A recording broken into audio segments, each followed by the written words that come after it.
My name is Marcus. I'm 35 years old, and I work as a senior project manager for Hillcrest Construction in Portland, Oregon.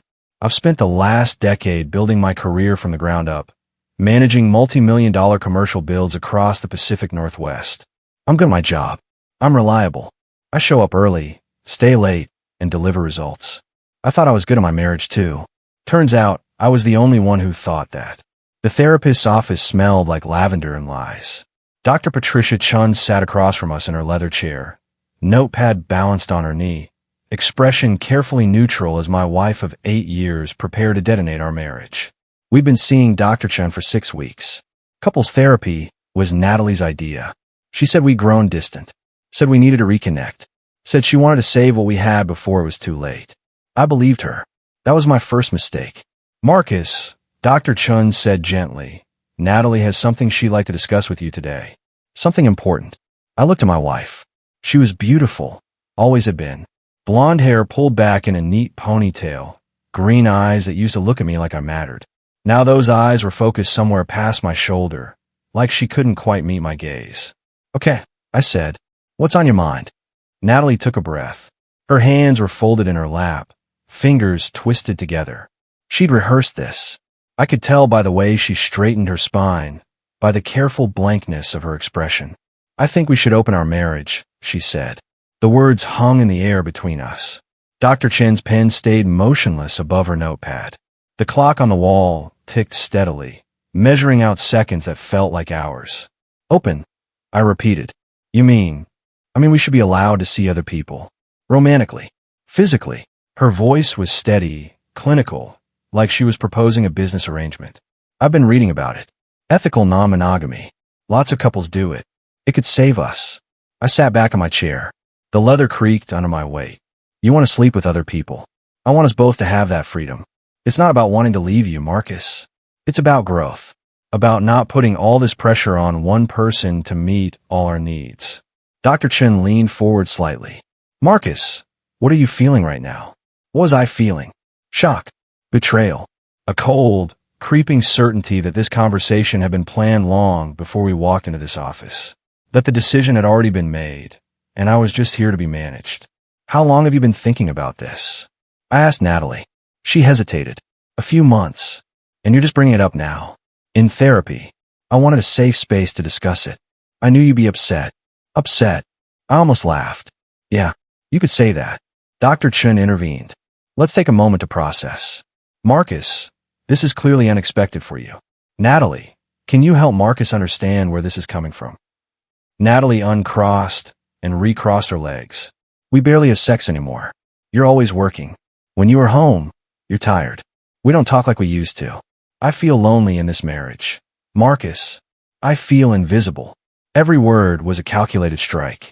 And the worst part was, some of it was true. I had been working a lot. The Riverside project had consumed the last 8 months of my life. 70-hour weeks, constant phone calls, problems that needed solving at midnight and 6 in the morning. But I've been doing it for us. For the future we were supposed to be building. So instead of talking to me about it, I said slowly, you decided you wanted to fuck other people. Don't be crude. I'm being honest. That's what you're asking for, right? Honesty. Dr. Chen raised a hand. Let's keep this productive. Marcus, I hear that you're hurt. Natalie, I hear that you're feeling neglected. These are both valid feelings. The question is, how do we move forward? I looked at my wife. Really looked at her. The woman I'd married at 27. The woman who'd promised to love me in sickness and in health, for better or worse. The woman who was now asking permission to betray our vows while keeping all the benefits of being married. And then it clicked. This wasn't a proposal. It was a confession. There's already someone else, I said. Natalie's eyes widened. Just for a second. Just long enough to confirm what I already knew. That's not. There is. You've already met someone. This isn't about opening our marriage. This is about getting my permission after the fact so you don't have to feel guilty. Marcus. Who is it? She pressed her lips together. Looked at Dr. Chun like the therapist might save her from this conversation. Dr. Chun, to her credit, didn't intervene. His name is Trevor, Natalie said finally. We met at a conference in Seattle 3 months ago. We've been talking. That's all. Just talking. Just talking. The same lie every cheater tells. You want to open our marriage so you can sleep with Trevor without it being called cheating. It's not like that. Then what is it like, Natalie? Explain it to me. She looked at me then. Really looked at me. And I saw something I'd never seen before in her eyes. Contempt. I want more than this, she said quietly. More than coming home to someone who barely notices I'm there. More than being your afterthought. Trevor makes me feel alive again. He makes me feel seen. There it was. The truth beneath the therapy speak and the ethical non-monogamy research. She'd already left me. She just wanted to keep the house and the joint bank account while she did it. I stood up. Where are you going? Dr. Chen asked. I'm done. Natalie's face shifted. The carefully controlled mask cracked. Marcus, wait. We're in the middle of a session. No. You're in the middle of a session. I'm going home. You're not even going to consider it. You're not even going to try. I looked down at her. This woman I'd loved for a decade. This woman I'd built a life with, made plans with, trusted completely. You want an open marriage? I said, fine. You've got it. Do whatever you want with Trevor. Sleep with whoever you want. I don't care anymore. Her face lit up. Actually lit up. Like I'd just given her permission for Christmas morning. Really? You mean it? Yeah, I said. I mean it. Our marriage is open now. Wide open. I walked out of Dr. Chen's office. Got in my truck. Drove home through Portland traffic while my hands shook on the steering wheel. When I got home, I sat in the driveway for a long time. Our house was a craftsman bungalow in the Selwood neighborhood. We bought it 5 years ago, right after I got promoted to senior PM. I'd spent weekends renovating the kitchen, refinishing the hardwood floors, building the deck in the backyard where we'd hosted summer barbecues with friends. I'd build a home. She'd been planning her exit. I pulled out my phone and called my attorney. His name was Richard Moss. I'd worked with him on contract disputes for the construction company. He was sharp, thorough, and had no patience for bullshit. Marcus, he answered. What's going on? I need to file for divorce. Tomorrow morning, if possible. There was a pause. You're sure? Completely. What happened? I told him. The therapy session, Natalie's request, Trevor from Seattle. The whole pathetic story. When I finished, Richard let out a low whistle. She asked for an open marriage in front of a therapist. That's bold. She thought she was being smart. Thought if she framed it as couples growth, I'd go along with it. And you told her yes. I told her the marriage was open. I didn't tell her I was opening it permanently by ending it. Richard laughed, dark and appreciative. I'll have papers drawn up tonight. You can sign them first thing tomorrow. Oregon's a no-fault state, but her affair, her talking to another man, will help us with asset division. How are your finances set up? Joint checking and savings. House is in both names. My 401k and pension are separate. She has her own retirement account from work. Any kids? No. That makes it cleaner. How much equity in the house? About $200,000. We bought at $350. It's worth $550 now. Okay. And her income versus yours. I make around $140 base plus bonuses. She makes $70 as a marketing manager. She might try for spousal support. Let her try. I've got texts, emails, everything documenting her affair. Oregon might be no fault, but judges still consider conduct when it comes to support. You've been documenting. I hadn't. Not until today. But I would be. I will be, I said. Starting now. Good man. Come by the office at 8 tomorrow. We'll get this moving. I hung up and sat in my truck, staring at the house I'd built with my own hands. The house that would be sold, divided, turned into just another transaction. My phone buzzed. Natalie, where did you go? Dr. Chun wants to schedule another session to process what happened. Can you come back? I didn't respond. Another text came through. Marcus, I know you're upset, but this could be good for us. We just need to set boundaries and communicate. Dr. Chun thinks we can make this work. I deleted the message and blocked Dr. Chen's number. Whatever Natalie wanted to process, she could process it with Trevor. That night, I didn't go inside. I drove to my brother's place in Beaverton. Cameron was 2 years older, divorced himself, and had a spare room that had become a way station for broken men in our family. He opened the door, took one look at my face, and stepped aside. Beer's in the fridge, he said. I told him everything. He listened without interrupting, the way he always did. When I finished, he handed me another beer. You're doing the right thing, Cameron said. Doesn't feel right. It will. Eventually. He leaned back against the counter. Sarah did the same thing to me. Didn't ask for an open marriage, but she might as well have. Started going out with her girlfriends every weekend. Always texting someone. Always busy. Then one day, she just said she wasn't happy anymore and wanted a divorce. How long did it take you to get over it? I'll let you know when I do. He smiled without humor. But I stopped being angry about a year in. Stopped wondering what I did wrong around year 2. Now I just don't think about her at all. That's the real freedom. I stayed at Cameron's that night. Slept poorly on his couch. Woke up at 6 and drove straight to Richard's office. The paperwork was ready. Petition for dissolution of marriage. Clean, efficient, final.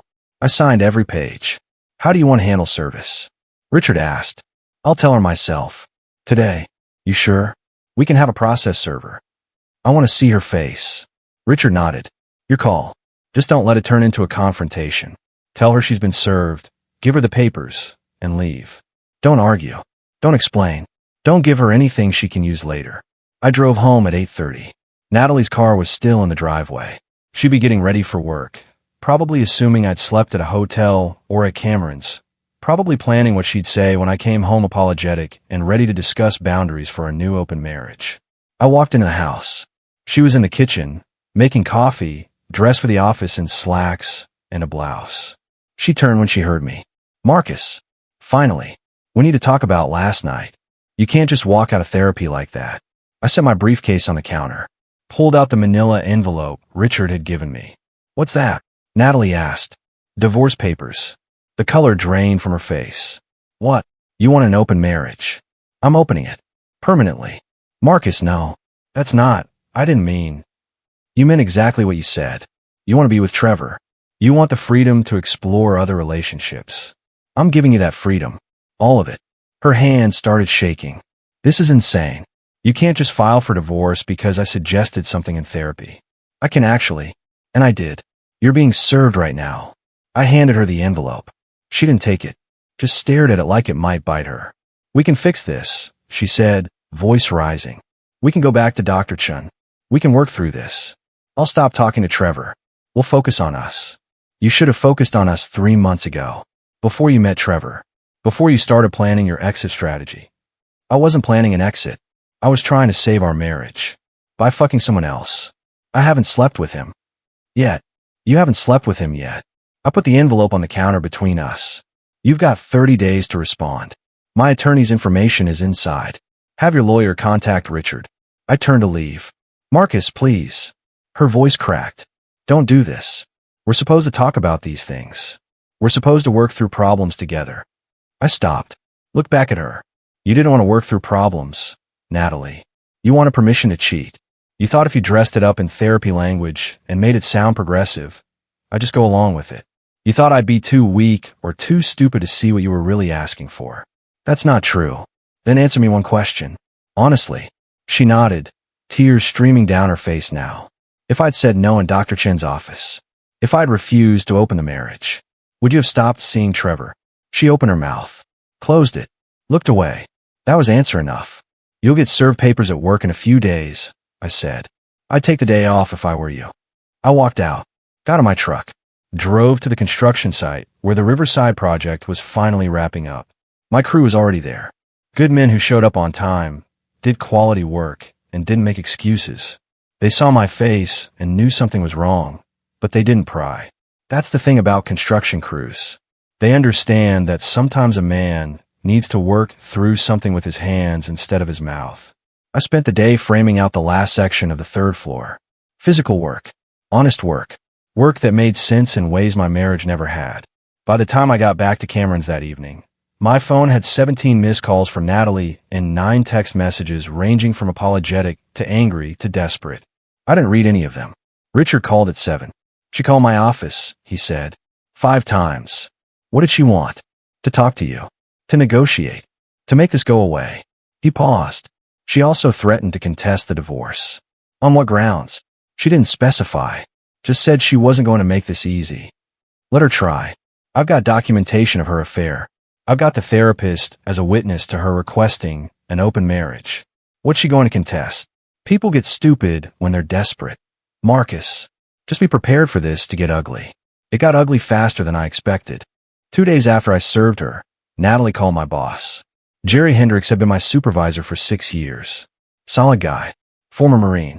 ran the construction company like a military operation.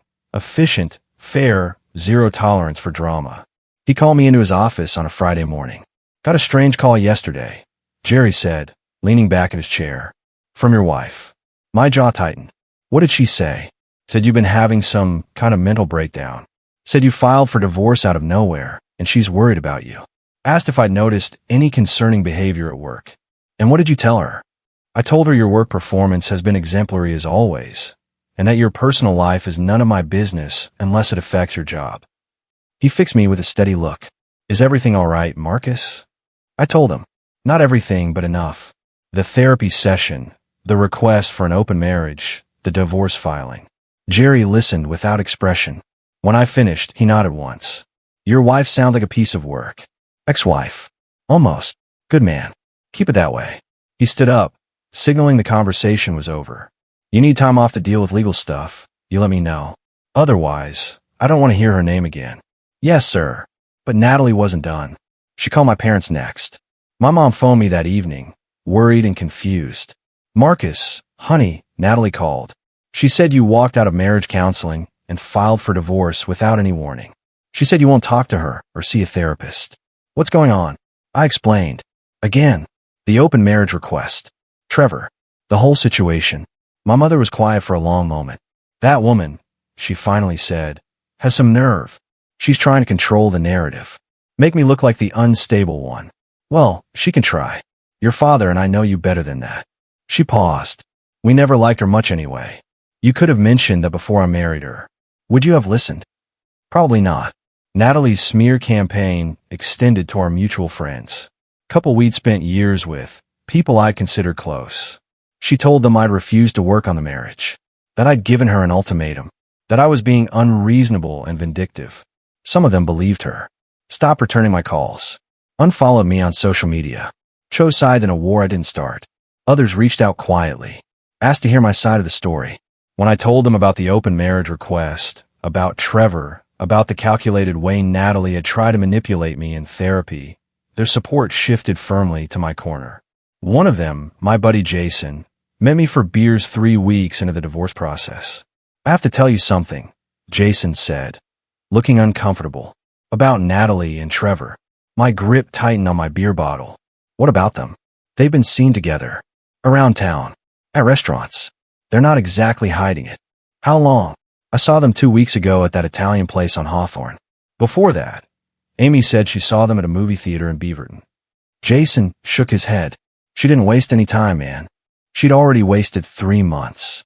Guess she figured why wait any longer. The betrayal should have hurt more than it did.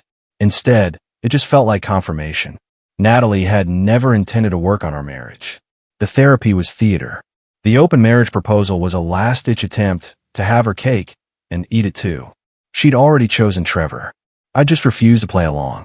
The divorce moved through the system with surprising speed.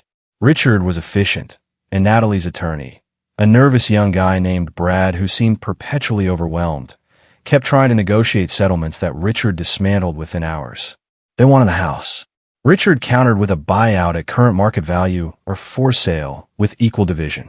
They wanted spousal support. Richard presented evidence of Natalie's affair and her adequate income. The judge wasn't sympathetic. They wanted half my 401k and pension. Richard pointed out that Natalie had her own retirement account and that Oregon law called for equitable distribution, not equal distribution, especially given her infidelity. Brad tried. He really did. But he was outmatched and underprepared, and Natalie's case was built on emotion rather than law. 4 months after I walked out of Dr. Chen's office, the divorce was finalized. Natalie got 40% of the house equity. I kept my retirement accounts. No spousal support. She kept her car. I kept mine. We split the furniture and personal property with minimal drama. It cost me about $80,000 to end an 8-year marriage. Expensive, but worth every penny. The final hearing was brief. Natalie showed up with Trevor, which told me everything I needed to know about her priorities. They sat in the back row of the courtroom while the judge reviewed the settlement agreement. When it was done, when the judge signed the papers and declared our marriage legally dissolved, I walked out without looking back. Richard met me in the hallway. How do you feel? He asked. Free. He smiled. Best possible outcome, Marcus. You got out clean. No kids, no ongoing support obligations, and you kept most of your assets. Some guys aren't this lucky. I knew he was right. I'd seen Cameron's divorce drag on for 2 years, watched it bleed him financially and emotionally. Mine was over in 4 months. Quick and surgical. I sold the house 3 weeks later. Didn't want to live in the space Natalie and I had shared. Didn't want the memories. I bought a condo downtown. Modern, minimal, nothing that reminded me of her. Started fresh in every way that mattered. Work became my focus. Jerry promoted me to regional operations manager, overseeing projects across Oregon and Washington. More responsibility, more travel, more money. I threw myself into it completely. Months passed, then a year. I heard things through the grapevine. Natalie and Trevor lasted 6 months before he left her for someone else. Apparently, he wasn't interested in long-term commitment. He just wanted the excitement of an affair, the thrill of taking another man's wife. When it ended, Natalie tried to reach out, sent me a long email about how she'd made a mistake, how she'd gotten caught up in the fantasy of something new and exciting, how she realized too late what she'd lost. I deleted it without responding. Some doors, once closed, should stay that way. Cameron asked me once if I regretted how I handled it, if I wished I tried harder to save the marriage. No, I said. She showed me exactly who she was. I just finally believed her.